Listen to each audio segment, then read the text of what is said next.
Hello बच्चों, मैं गौरव sir आप लोगों को आज पढ़ाने आया हूँ केमिस्ट्री का फर्स्ट चैप्टर, जो कि रासायनिक अभिक्रिया और समीकरण, इसे हम लोग कहते हैं केमिकल इक्वेशंस एंड रिएक्शंस। आपके दिमाग में जाता होगा कि सर रासायनिक अभिक्रिया क्या हो। तो बच्चों, किताब में डेफिनेशन लिखा हुआ है, डेफिनेशन के आधार पर मैं नहीं बता के एक बहुत ही सरल शब्दों में आपको कहता हूं कि जब भी कोई पदार्थ अभिक्रिया करके कुछ नए पदार्थों का निर्माण कर ले और उस नए पदार्थ का गुण अपने पूर्वज पदार्थ से भिन्न हो, तो ऐसी अभिक्रिया को हम लोग कहते हैं रासायनिक अभिक्रिया। ठीक है बच्चों, दिमाग में कॉन्सेप्ट बैठा। कोई पदार्थ है, वह अभिक्रिया में गया और उससे एक नए पदार्थ का निर्माण हुआ, तो जो नया पदार्थ बना उसका गुण अपने पूर्वज पदार्थ से बिल्कुल भिन्न हो, ऐसी अभिक्रिया क्या कहलाती है? रासायनिक अभिक्रिया। चलो मैं तुम लोगों को उदाहरण देकर समझाता हूँ। तुम्हारे घर में दूध फट जाता होगा, बाजार से दूध लाए, मम्मी ने उबाला, दूध फट गया बेटा या बेटी, दूध फट गया, तो उस फटे हुए दूध का जो पदार्थ तुम्हें मिला, यानी कि छेना मिला और जो दूध है, तो दूध और छेना का गुण क्या परस्पर एक है? नहीं, दूध और छेना का गुण बिल्कुल अलग है। तो यहाँ जो अभिक्रिया हुई, दूध से छेना बनने में जो अभिक्रिया हुई, ये कैसी अभिक्रिया है? यह रासायनिक अभिक्रिया है। चलो दूसरा एग्जांपल देता हूं। लोहे में जंग लगते देखा है? देखा ही होगा, लोहे के गेट में अक्सर जंग लग जाती है। तो लोहे में जंग लगना कैसी अभिक्रिया है? यह रासायनिक अभिक्रिया है। सर कैसे कह सकते हैं आप कि लोहे में जंग लगना रासायनिक अभिक्रिया है? देखो बच्चों, लोहे का रंग कैसा होता है? कुछ कालापन टाइप का लिए रहता है, ग्रे टाइप का, जिसको कहते हैं ग्रे। तुम लोगों ने सिलेटी रंग देखा होगा, लोहे का रंग ग्रे रंग का होता है। लेकिन जब उस पर धीरे धीरे जंग लगता है तो वो लोहे का रंग कैसा हो जाता है? लाल रंग का, भूरे रंग का, भूरे टाइप का हो जाता है। ठीक है, तो जो जंग लगा हुआ लोहा है वो, और जो पहले से लोहा है, जो शुद्ध लोहा है वो, क्या शुद्ध लोहा और जंग लगे लोहे का दोनों का गुण समान है? नहीं, दोनों का गुण भिन्न है। यानी जंग लगे हुए लोहे का गुण कुछ भिन्न है और शुद्ध लोहे का गुण कुछ भिन्न है। कैसी अभिक्रिया है? रासायनिक अभिक्रिया। तो दूध का फटना, दूध से दही बन जाना, ठीक है, फिर लोहे में जंग लग जाना, ये सब कैसी अभिक्रिया है? ये सब रासायनिक अभिक्रिया है। तो इन सभी अभिक्रियाओं को मैं रासायनिक अभिक्रिया कह रहा हूं। क्यों कह रहा हूं? क्योंकि रासायनिक अभिक्रिया क्या होती है? वैसी अभिक्रिया जिसमें सर पदार्थ क्रिया करके कुछ नए गुणों वाले पदार्थों का निर्माण कर दे, वैसी अभिक्रिया को हम रासायनिक अभिक्रिया कहते हैं। ठीक है, देखो यहाँ लिखा हुआ है कि जब कोई पदार्थ अकेले या किसी अन्य पदार्थ से क्रिया करके, देखो यहाँ पे नोट करने वाली बात है कि जब कोई पदार्थ अकेले या किसी अन्य पदार्थ से क्रिया करके, ठीक है, भिन्न गुण वाले एक या अधिक नए पदार्थों का निर्माण करते हैं। मैंने अभी बोला ना कि वो अभिक्रिया रासायनिक अभिक्रिया कहलाएगी जिसमें जो नए पदार्थ बने उसके गुण कैसे होंगे? भिन्न होंगे। भिन्न गुण वाले एक या अधिक नए पदार्थों का निर्माण करता है, तो वह प्रक्रिया क्या कहलाती है? रासायनिक अभिक्रिया। चलो इसको एग्जाम्पल से समझते हैं। चलो बहुत ही कॉमन सा एग्जाम्पल है, चलो हम लेते हैं। जैसे मान लिया कि हम लोगों ने लिया हाइड्रोजन गैस, इससे सब कोई परिचित है। हाइड्रोजन गैस का सूत्र होता है H2, और हम लोगों ने लिया ऑक्सीजन गैस, इसका सूत्र होता है O2। तो यह H2 और यह O2 जब आपस में संयोग करेंगे, क्रिया करेंगे, तो यह एक नए पदार्थ का निर्माण करेंगे जो कि होगा हमारा जल। जल का सूत्र क्या होता है? H2O, ठीक है, जल। तो अब बोलोगे बच्चों कि सर इसके गुण कैसे अलग है? देखो बच्चों, हाइड्रोजन एक गैस है, ठीक है, यह ज्वलनशील गैस है। ऑक्सीजन एक गैस है, यह भी ज्वलनशील गैस है। लेकिन जल, क्या जल ज्वलनशील है?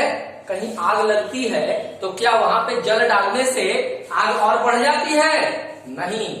तो जल जो बना, इस ये भी ज्वलनशील, ये भी ज्वलनशील, इनके गुण क्या थे? ज्वलनशील। पर यह जो नया पदार्थ बना इसका गुण ज्वलनशील नहीं है, यह क्या है, यह ताप का कुचालक है, ताप का कुचालक है। यानी कि यदि कहीं पे आग लगी हो और हम वहां पे जल डाल दें तो आग बुझ जाएगी। तो हमने देखा कि जब कोई पदार्थ आपस में क्रिया करके एक नए पदार्थ का निर्माण करे जिसका गुण पूर्वत में पदार्थों से भिन्न हो, तो वैसी अभिक्रिया को रासायनिक अभिक्रिया कहते हैं। ठीक है, अब देखते हैं कि रासायनिक अभिक्रिया की विशेषताएं क्या क्या है।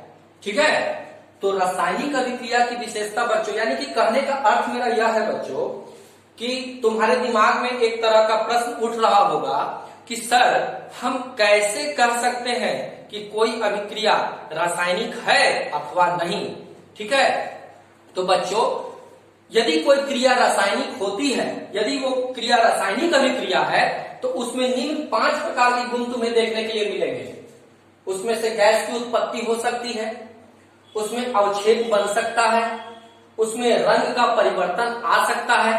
ठीक है, उसमें ताप में परिवर्तन आ सकता है और अवस्था में परिवर्तन आ सकता है। ठीक है, तो जिस किसी अभिक्रिया में तुम यह देख लो, जिस किसी अभिक्रिया में तुम यह देख लो कि सर उस अभिक्रिया से गैस की उत्पत्ति हुई, रासायनिक अभिक्रिया सर, या सर उस अभिक्रिया में अवक्षेप बना सर, रासायनिक अभिक्रिया सर, या सर क्रिया हुई और जो पदार्थ बना उसका रंग भिन्न हो गया सर, रासायनिक अभिक्रिया सर, ताप में परिवर्तन, सर क्रिया हो रही थी, पूर्व में तो यह ठंडा था बाद में गर्म हो गया, या पूर्व में तो गर्म था बाद में ठंडा हो गया, यदि ताप में परिवर्तन हुआ तो सर रासायनिक अभिक्रिया सर। और अवस्था में परिवर्तन, अवस्था का मतलब कि जो पदार्थ होते हैं वो तीन तरह के भिन्न रूपों में पाए जाते हैं, ठोस यानी सॉलिड, तरल यानी लिक्विड और गैस। तो जितने भी तरह के पदार्थ हमारे ब्रह्मांड में प्रस्तुत हैं बच्चे हमारे पास, वो 3 तरह के भिन्न रूपों में है, ठोस, तरल और गैस। ठीक है, तो जब अभिक्रिया होगी तो कोई जरूरी नहीं यदि हम ठोस पदार्थ लिए तो उससे गैस बन सकता है, उससे तरल बन सकता है, तरल लिए उससे ठोस बन सकता है, गैस बन सकता है, गैस लिया तो उससे तुम्हारा ठोस बन सकता है या तरल बन सकता है। तो अवस्था में भी परिवर्तन होगा। चलो हम लोग एक एक करके एग्जाम्पल से इसको समझते हैं। ठीक है, गैस की उत्पत्ति मैंने लिखा बच्चों, तो गैस की उत्पत्ति कैसे, मान लो तुम लोगों ने जस्ता लिया, इसको हम लोग कहते हैं जिंक। ठीक है, जिंक का जो होता है सूत्र वो होता है Zn। ठीक है, अब इसकी अभिक्रिया यदि हम लोग मान लो हाइड्रोक्लोरिक अम्ल के साथ करवा दें, हाइड्रोक्लोरिक अम्ल, ठीक है, इसके साथ करवाएं तो यह क्या होगा, यह हमें देगा ZnCl2 और प्लस H2। ठीक है, और यहाँ पर देखो ये H2 क्या है, ये हाइड्रोजन गैस है, तो ये गैस है तो निकलेगा। ठीक है, समझ में आया। अब ये देखो ये क्या था, ठोस था, ये क्या था, ये तरल था, ये क्या हो गया, ठोस हो गया, यह क्या हो गया, गैस हो गया। तो मैंने एक एग्जांपल में तुम लोगों को बहुत सारी चीजें, सारी विशेषताएं बताई। देखो कैसे गैस की उत्पत्ति, तो यहाँ देखो आपको दिख रहा है गैस की उत्पत्ति हुई, हाइड्रोजन गैस की उत्पत्ति। अब देखो कहा कि भिन्न गुण वाले पदार्थ होते हैं, ये देखो ये जस्ता ठोस था। ठीक है, अब यहाँ पर जो ZnCl2 यानी कि जिंक क्लोराइड बना, यह भी ठोस है। यह देखो यह तरल था, HCl तरल था, लेकिन अब HCl है कहाँ, अब तो अम्ल है। ये पहले अम्ल था पर अब अम्ल तुम्हें कहीं पे दिख रहा है, नए पदार्थ जो बने उसमें अम्ल है नहीं है, यानी कि अब जो पदार्थ बने वो भिन्न गुण वाले हैं। ठीक है, ये क्या है, ये हमारा लवण है। ZnCl2 को हम लोग क्या कहते हैं, लवण यानी कि साल्ट यानी कि नमक। ठीक है, और ये क्या है, गैस है। तो देखो यहाँ पर एक तत्व अम्ल के साथ अभिक्रिया करके लवण देता है और गैस की उत्पत्ति करता है। तो समझ में आया कि रासायनिक अभिक्रिया किसे कहते हैं, तो जिस अभिक्रिया में 2 या अधिक पदार्थ आपस में क्रिया करके 2 या 2 से अधिक पदार्थों का निर्माण करें, जिसका पूर्वक पदार्थों से भिन्न गुण अलग हो, उसे हम लोग क्या कहते हैं, रासायनिक अभिक्रिया। तो गैस की उत्पत्ति आपको समझ में आ गई। अवक्षेप का बनना, आपके दिमाग में सबसे पहला वर्ड गया होगा अवक्षेप। सर क्या होता है, तो अवक्षेप बच्चों जो ठोस पदार्थ बनता है ना उसको हम लोग अवक्षेप कहते हैं। क्या कहते हैं, जो ठोस बनता है, जैसे कोई रासायनिक अभिक्रिया हो उसमें जो कुछ भी ठोस पदार्थ बनकर आया हमारे बर्तन में, उसे हम लोग क्या कहते हैं, अवक्षेप कहते हैं। जैसे यदि मान लो बच्चों हम लोगों ने यहां पर लिया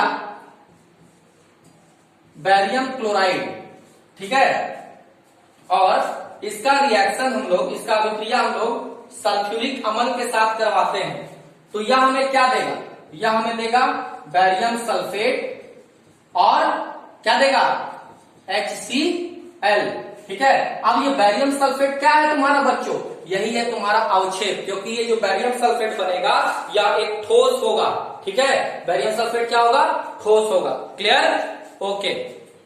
अब देखो यहां पर है रंग का परिवर्तन, तो रंग का परिवर्तन मैंने तुम्हें पहले ही बताया कि लोहा जो कुछ कालापन टाइप का लिए रहता है, काला टाइप का होता है, सिलेटी रंग का, ग्रे रंग का होता है, जब उस पर जंग लग जाती है, ठीक है, तो उसका रंग कैसा हो जाता है, उसका रंग हो जाता है लाल या भूरा। तो लोहे में जंग लगने की प्रक्रिया क्या होती है, जैसे कि हम लोगों ने लोहा लिया, यह लोहे का सूत्र है Fe, ठीक है, और ऑक्सीजन के साथ ये रिएक्शन कर लेता है, यानी ऑक्सीजन गैस के साथ, तो जंग क्या होता है तुम्हारा Fe2O3, क्या होता है Fe2O3, जिसको हम लोग पढ़ते हैं फेरस ऑक्साइड, क्या बोलते हैं फेरस ऑक्साइड, ठीक है, क्या बोलते हैं इसको, सॉरी फेरस और फेरिक ऑक्साइड, फेरस नहीं फेरिक ऑक्साइड कहते हैं Fe2O3, फेरिक ऑक्साइड, और यही हमारा क्या है जंग है, जंग का ये सूत्र है Fe2O3। तो इसका रंग ग्रे, इसका तो कोई रंग ही, ये रंगहीन है गैस, ऑक्सीजन गैस रंगहीन होता है, और ये ग्रे कलर का था, और इसका रंग कैसा हो गया, इसका रंग भूरा रंग का हो गया, ठीक है। दूसरा एग्जांपल हम तुम लोगों को देते हैं, जैसे कि तुम लोगों ने पोटासियम पर मैंगनेट लिया KMnO4, पोटासियम पर मैंगनेट KMnO4, पोटासियम पर मैंगनेट का यह सूत्र है KMnO4, ठीक है। इसमें तुम क्या करोगे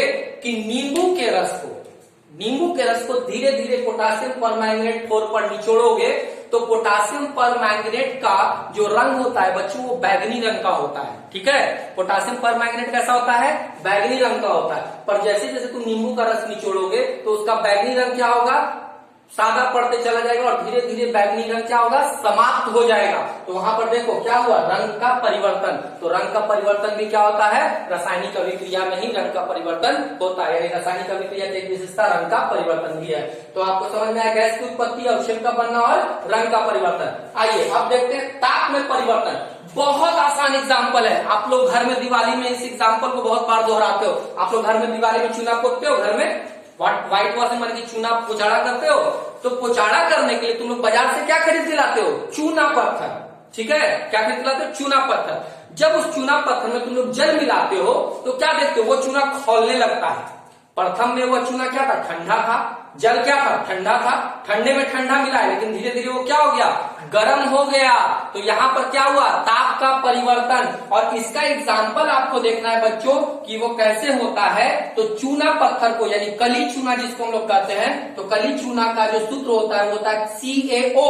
इससे हम लोग पढ़ते हैं कैल्शियम ऑक्साइड, क्या पढ़ते हैं, कैल्शियम ऑक्साइड। और कैल्शियम ऑक्साइड में जब बच्चों हम लोग जल मिलाते हैं तो यह हमें देता है कैल्शियम हाइड्रोक्साइड, ये हमें बनाता है CaOH whole twice, calcium hydroxide, ठीक है। कैल्शियम ऑक्साइड में जब हम लोग जल मिलाते हैं तो क्या देता है, कैल्शियम हाइड्रोक्साइड। और यहाँ पर ताप का परिवर्तन हो जाता है। ये ताप के लिए हम लोग केमिस्ट्री में इस त्रिभुज का छोटा सा चिन्ह लगाते हैं। जहां कहीं भी रासायनिक अभिक्रिया में आपको त्रिभुज का छोटा चिन्ह दिखे, उसे हम समझ लेंगे कि वहां पर ताप में परिवर्तन हुआ है, ठीक है। तो आप लोगों ने तो सिंपल सा अपने घरों में एग्जाम्पल देखा होगा कि चूना को जब हम लोग मिलाते हैं पानी में तो वो गर्म होकर खौलने लगता है, और खौलने से बुदबुदाता है और वो गर्म हो जाता है। तो यहाँ पे ठंडा था और फिर बाद में गर्म हो गया, यह हुआ ताप का परिवर्तन, यह भी रासायनिक अभिक्रिया।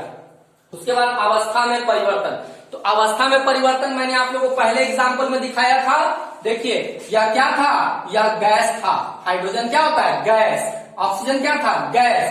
तो देखिए ये गैस पर अभिक्रिया करने के पश्चात इसने क्या बनाया, इसने जल बनाया। और जल क्या होता है, तरल। तरल को हम लोग कहते हैं लिक्विड, और उसका चिन्ह क्या लगाते हैं, एल, छोटा एल, यानी लिक्विड। तो देखिए दो गैस मिला और क्या बनाया, जल। और जल आपका क्या है, तरल। तो आपके सामने सारे एग्जाम्पल्स क्लियर हो गए कि गैस की उत्पत्ति, अवक्षेप का बनना, रंग का परिवर्तन, ताप में परिवर्तन और अवस्था में परिवर्तन। तो यह सारी गुण आप कहीं भी किसी भी अभिक्रिया में यदि पाते हैं, ऐसा जरूरी नहीं कि हर एक अभिक्रिया में आपको पांचों गुण देखने के लिए मिलेगा।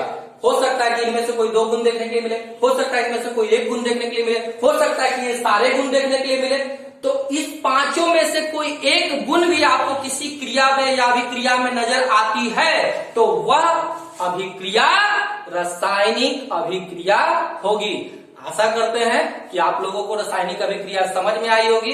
धन्यवाद। यदि आप लोगों को यदि कहीं कोई डाउट हो, कुछ समझ में ना आया हो, आप लोग से हाथ जोड़कर निवेदन है कि आप लोग कृपया कमेंट करके बताएं ताकि मैं उसमें सुधार कर सकूं और आप लोग की पढ़ाई के बारे में मैं ज्यादा से ज्यादा और अच्छा से अच्छा वीडियो लेक्चर बनाकर आप लोगों तक पहुंचा सकूं। और बहुत ही इंपॉर्टेंट बात बच्चों कि जो भी चीज आप यहाँ पर सीखे हो, ईमानदारी से यदि आप उसे अपनी कॉपी में उतारते हो तब हमारा कार्य पूर्ण होता है। क्योंकि आप सीखी हुई चीजों को यदि अपने कॉपी में नहीं उतारेंगे तो वो पढ़ाई अधूरा है। और मैं नहीं चाहूंगा कि हमारे बच्चे अधूरा पढ़े, मैं चाहता हूं कि मेरे बच्चे टॉप करें। So we topper and we studious and laborious. Thank you very much. Tata.